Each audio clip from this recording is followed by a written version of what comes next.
You didn't miss the red flags. You saw them, but you explained them away. Because if you truly didn't see them, you wouldn't remember those moments. The hesitation, the discomfort, the feeling that something wasn't right. It was there.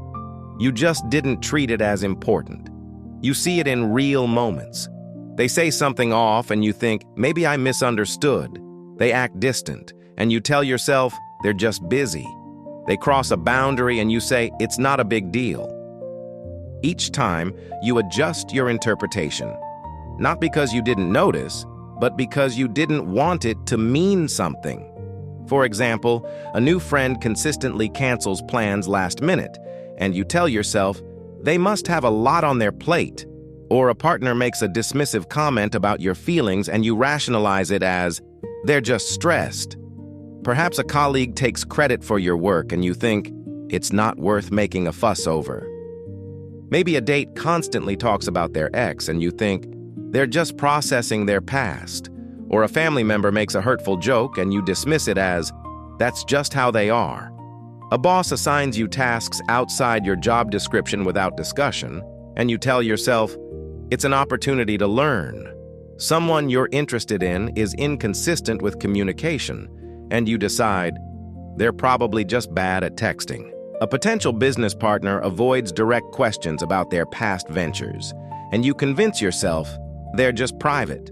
Your gut tells you something is off about a new investment, but you override it with, it's a high-risk, high-reward situation. These are the moments where the flag is waving, but you're choosing to look past it. Consider another scenario. You're constantly initiating contact in a friendship, and your calls or texts are met with delayed, brief responses. Instead of acknowledging the imbalance, you might think, they're probably just introverted. Or everyone gets busy sometimes. Or perhaps you're in a new job and your manager frequently gives you conflicting instructions, then blames you when tasks aren't completed correctly. You might rationalize it as, they're under a lot of pressure, or I just need to understand their communication style better. In a family dynamic, if a relative consistently undermines your achievements or makes passive-aggressive comments, you might tell yourself, they mean well, or that's just their way of showing affection. These are all instances where the initial feeling of unease is quickly overridden by a more comfortable, less confrontational explanation. This reinterpretation isn't a sign of weakness. It's often a protective mechanism. Our brains are wired to seek comfort and avoid pain. Confronting a red flag means acknowledging a potential threat to our comfort, our relationships, or our sense of security. It means facing the unknown, and that can be terrifying. So, we create narratives that allow us to maintain the status quo, even if that status quo is subtly eroding our well-being. We tell ourselves stories that make the uncomfortable truth palatable, delaying the inevitable confrontation with reality. That's the pattern. You don't miss red flags, you reinterpret them. Because accepting them creates a problem, and that problem forces a decision. What's actually happening is this. You're not avoiding the sign, you're avoiding what the sign implies. Because if you fully accept what you're seeing, you have to ask, do I stay or do I leave? And that comes with uncertainty and discomfort. So instead of facing that, your mind softens the meaning. As psychologist Carl Jung said, until you make the unconscious conscious, it will direct your life and you will call it fate. You think things just turned out this way, but there were moments you saw clearly. You just didn't act on them. If this feels familiar, there are more videos like this in the Relationships and Identity playlist. And if you want more perspective like this, subscribe to Daily Reset Lab. There's another layer. When you're emotionally invested, you want the relationship to make sense. So when something doesn't align, you explain it, justify it, and give it context. Because the alternative is accepting that something is wrong. And the more you've invested, the harder that becomes. So you don't ignore the red flag, you absorb it and make it fit into a story that allows you to stay. This deep investment can be in time, emotion, shared history, or even material resources. The thought of losing that investment or admitting it was misplaced can be incredibly painful. So we become expert rationalizers, weaving complex justifications for behaviors that, to an objective observer, would be clear warning signs.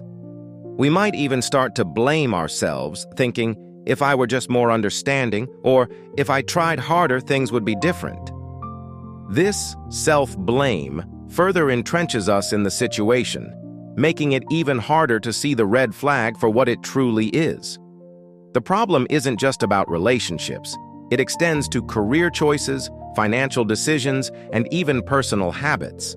For instance, you might notice a consistent pattern of burnout at work, but instead of questioning the job itself, you tell yourself, I just need to manage my time better. Or, everyone in this industry works long hours. Or perhaps you're repeatedly making poor financial choices, but instead of addressing the underlying issues, you attribute it to bad luck or the economy. These are all forms of reinterpretation, where the discomfort of facing a difficult truth is sidestepped by a more palatable, albeit less accurate, explanation. So the problem isn't that you didn't see the signs. The consequence is that you stopped trusting what you see. You replaced instinct with explanation, and over time that creates confusion. The shift is not to become more alert. You are already aware. The shift is to take what you see seriously. Next time something feels off, pause and ask, what does this show me? Not what you hope it means, but what it actually shows. Because once you stop explaining everything away, you start seeing patterns earlier. And when you see earlier, you choose earlier. This isn't about becoming cynical or distrustful. It's about cultivating a deeper sense of self-trust and honoring your own intuition. It's about recognizing that your initial discomfort is a valuable signal, a messenger from your subconscious trying to protect you.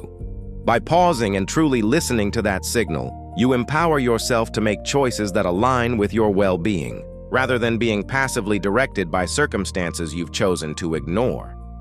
This practice of taking what you see seriously is a fundamental step towards reclaiming agency in your life and building relationships, professional or personal, that are genuinely healthy and fulfilling.